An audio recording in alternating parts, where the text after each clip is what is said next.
महाराष्ट्रामध्ये भाजपचा बटेंगे तो कटेंगेचा नारा प्रभावी ठरला नाही। मात्र मुस्लिम पर्सनल लॉ बोर्डाकडून मवियाला मिळालेला पाठिंब्याचा मुद्दा भाजपसाठी संजीवनी ठरलेला आहे।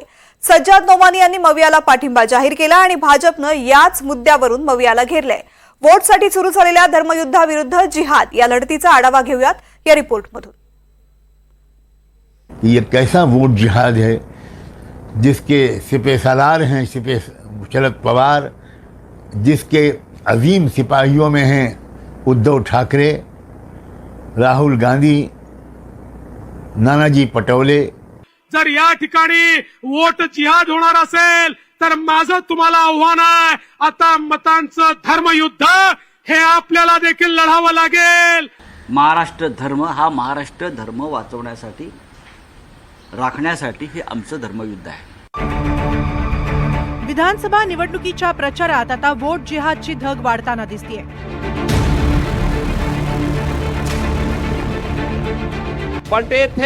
बटेंगे तो कटेंगेच्या प्रचारात भाजपला अपयश मिळालं।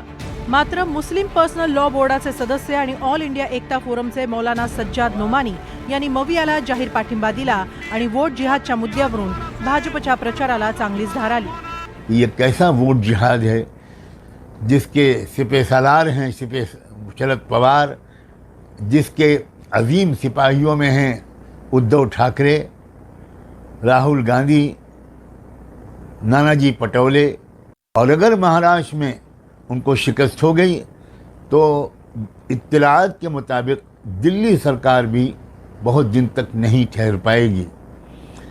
तो हमारा निशाना सिर्फ महाराष्ट्र सरकार नहीं है बल्कि मरकजी हुकूमत है और मुल्क का मुस्तकबिल है। मौलाना सज्जाद नोमानी यांचा हाच फतवा आता फडणवीसांनी उचलून धरलाय। फडणवीसांनी महाविकास आघाडीवर घणाघात करताना एक है तो सेफ हेचा नाराही दिलाय। आता वोट जिहादचा नारा दिलाय, वोट जिहाद। आणि वोट जिहाद के सिपा सलार कोण आहे तुम्ही ऐकलाय। आणि या वोट जिहाद करता हे त्या उलेमांचे तलवे चाटतायत आणि या ठिकाणी सांगतायत दंगेखोरांना आम्ही सोडून देऊ। जर या ठिकाणी वोट जिहाद होणार असेल तर माझं तुम्हाला आव्हान आहे, आता मतांचं धर्मयुद्ध हे आपल्याला देखील लढावं लागेल। आता एक राहिलो तर सेफ राहो। अगर एक है तो सेफ है, अगर एक है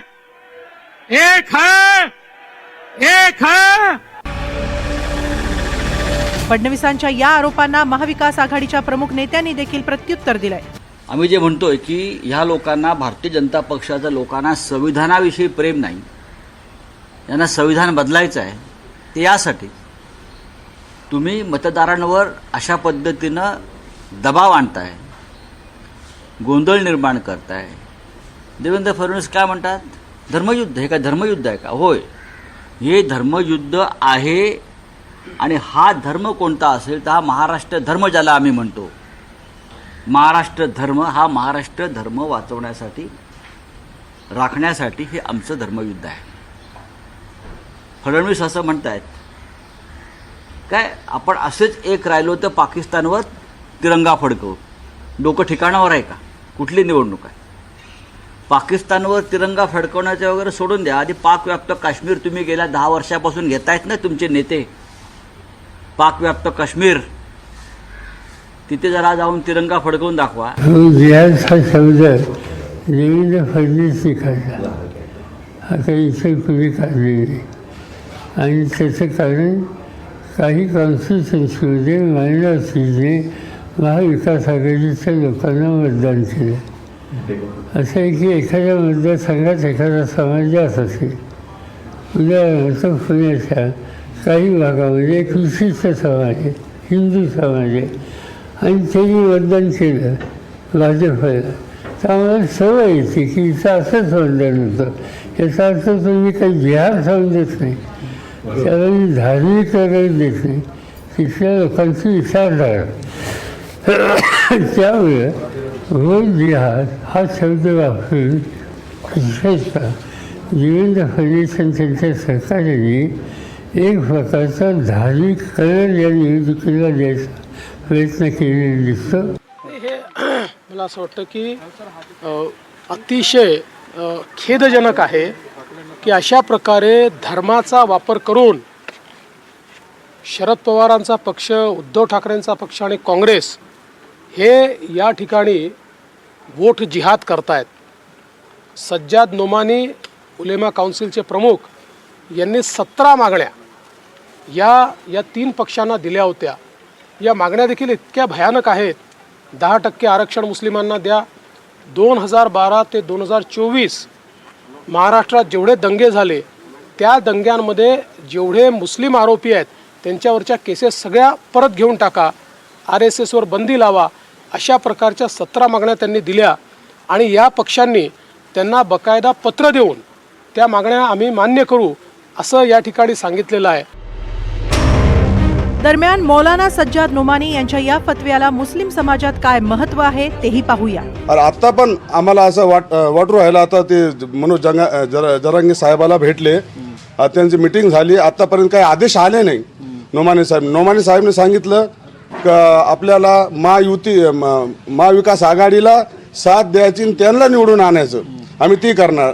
वेगवेगळ्या ठिकाणचे वेगळे मुद्दे असतात, त्या ठिकाणी जाऊन तुम्ही त्यांनी सांगितलं तर तुम्ही करणार म्हणता. त्यांचं म्हणणं कसं आहे, देशातून जातीवाद संपवायचा त्यांना, हिंदू मुस्लिम हे संपवायचं त्यांना. मुसलमानांना थोडी तकलीफ होऊ राहिली देशामध्ये, त्याच्यामुळं त्यांनी हे उठाव केलेला आहे. देशात मुस्लिमांना त्रास द्यायचं काम चाललेलं आहे, त्याच्यामुळं त्यांनी हे लावून धरलेले. ते त्यांना राजकारणाशी काही घेणं देणं नाही. ते आता त्याच्यामुळे येऊ राहिले का समाजाला तकलीफ, त्रास होऊ राहिला. वोट जिहादवरून आरोप प्रत्यारोप सुरू असतानाच किरीट सोमय्यांनी निवडणूक आयोगाकडे धाव घेतली आहे. सोमय्यांनी निवडणूक आयोगाला पत्र लिहून नोमानींवर कारवाईची मागणी केली आहे. मौलाना खलीलुर रहमान सज्जाद नोमानी के विरुद्ध में हमने चुनाव आयोग में शिकायत की है. मौलाना नोमानी साहब मुस्लिमों के बीच में भाषण करते, धार्मिक भावना भड़काते हैं. वो कहते हैं आप लोगों में से कुछ लोग बीजेपी को साथ दे रहे हैं, ऐसे मुसलमानों का सोशल बॉयकॉट करो, उनका हुक्का पानी बंद करो, ऐसे मुसलमानों के नाम घनश्याम दास करने चाहिए. हा वाद सुरू असतानाच सोशल मीडियावरही वोट जिहादचं वॉर चांगलंच तापलंय. काही दिवसांपूर्वी संजय राऊतांनी ट्विट केलं होतं. यात महायुतीच्या नेत्यांची नावं गुजरातीमध्ये लिहिली होती, तर दुसरीकडे देवेंद्र फडणवीसांनी त्यांच्या ट्विटवर पलटवार केलाय. यात मविया नेत्यांची नावं उर्दूमध्ये लिहिली आहेत. लोकसभा निवडणुकीमध्ये मुस्लिम मतांचा मोठा पाठिंबा महाविकास आघाडीला मिळाला होता. विशेष करून मुंबईतील जागांवरती मुस्लिम समाजानं उद्धव ठाकरे यांना साथ दिली होती. हाच पॅटर्न विधानसभा निवडणुकांमध्ये राहिल्यास त्याचा मोठा फटका महायुतीला बसू शकतो. त्यामुळे महायुतीकडनं वोट जिहादचा मुद्दा लावून धरण्यात आलाय. अशातच आदित्यनाथ योगी यांच्या प्रचार सभा झाला आणि त्यांनी नारा दिला, बटेंगे तो कटेंगे. मात्र याच नाऱ्याला भाजपच्या नेत्यांनी विरोध केल्यामुळे आदित्यनाथ योगी यांच्या सभा गुंडाळाव्या लागल्या. सज्जाद नोमानींचा फतवा हा भाजपच्या प्रचाराला आता नवसंजीवनी देतोय. Video journalist Kalpesh सावर्डेकरसह Vishal Patil, NDTV Marathi, Mumbai.